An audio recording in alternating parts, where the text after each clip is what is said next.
What's up, family? Welcome back to the Stop Sinking Show, where we go from struggle to flow.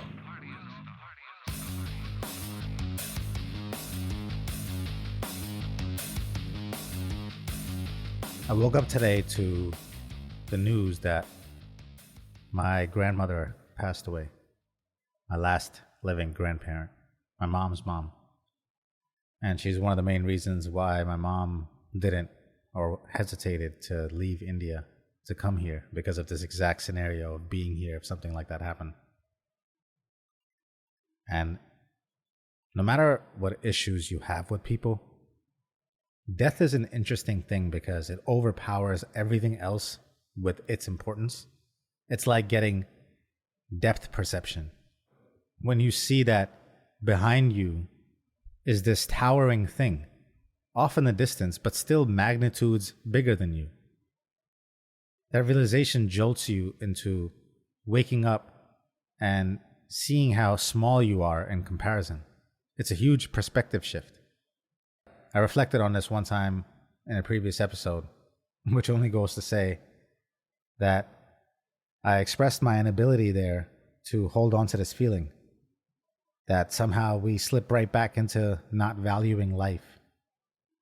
Today I won't talk so much about that part, but what I wanted to talk about is feelings and actually feeling them. Or for me, trying to figure out what that even means. When I found out about my grandma, I told 3 or 4 of my close friends who I talk to regularly, and 2 of them asked me a question that I've been trying to reflect on. The question they asked was, were you close? Were you too close? Were you close with your grandmother?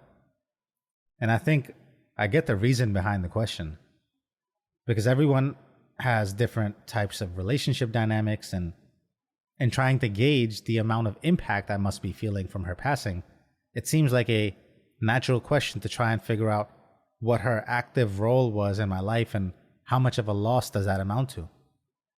And I was stumped trying to answer the question. Both times I was asked that question, I didn't know what to say, because here's the reality that I'm struggling with expressing. I don't know how to tell if I was close with her. I have many fond memories of her from my childhood. She cared a lot about everyone, and I always felt that in her remembering to ask about us. And I didn't grow up around her as much as I did my grandparents from my father's side. And my mom's father passed away when I was very young, but I don't feel any distance from her.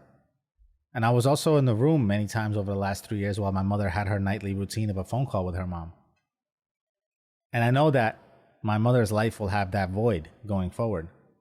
But again, to ponder on how much I am feeling, I can't help but ask myself, how much should I be feeling? Sometimes I feel guilty because I don't feel anything. And I don't know what that's a result of. Maybe it's me not letting myself get close enough to people. Maybe it's just self-protection from hurt and me trying so hard to keep myself numb and detached from things, which for sure keeps me out of the pit of darkness in these kinds of moments, but also robs me of the peaks of my highs as well. And only recently did I discover what I think is the reason why I don't feel so much. Tell me if you relate. I'm reminded of this Joey lyric that leads into this topic. Tell my grandmother, man, she always been a friend to me. I would have visited more if I wasn't into me.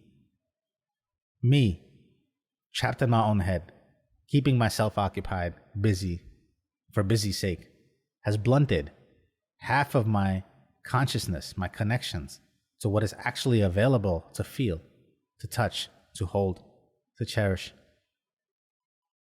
And I've been wanting to talk about this topic for a couple of weeks. I didn't think this is how I would go into it. I've always learned and said the idle mind is the devil's workshop. And it is. The devil does his bidding by creating chaos and destruction with your idle hands. He uses them when you're not using them to a higher purpose. But here's what also is true and needs balancing. A busy mind is like a black hole. It eats up everything, including your existence. And nothing registers on the scale of any real visceral feelings. Everything's numb, consumed by the chaos of the black hole. I heard Dr. K from Healthy Gamer talk about the need for emotional processing. He tells this story about him in college that I thought he was talking about me when he was talking about it. He said he thought he would be really smart and be hyper productive. So he filled up all of his free time with something to do. Listening to a podcast, audiobooks, class lectures while walking, brushing his teeth, showering.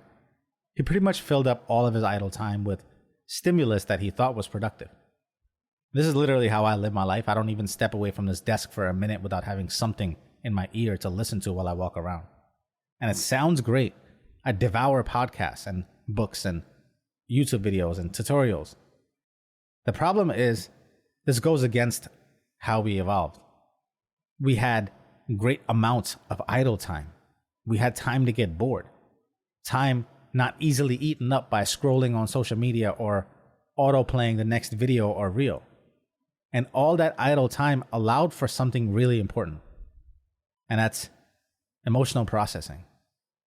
You see, we used to be able to hold a narrative to ourselves. We used to be able to hear our own voice. And this is really important as a practice for your rational brain, because in this exercise, this space, you see the distance between you and your thoughts.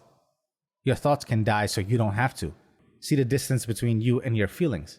We used to have no choice but to sit with these feelings because we weren't able to distract ourselves as easily as we do today.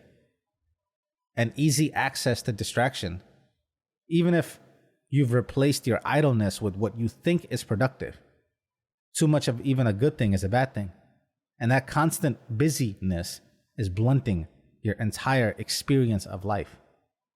I literally cannot feel because I give myself no room to feel.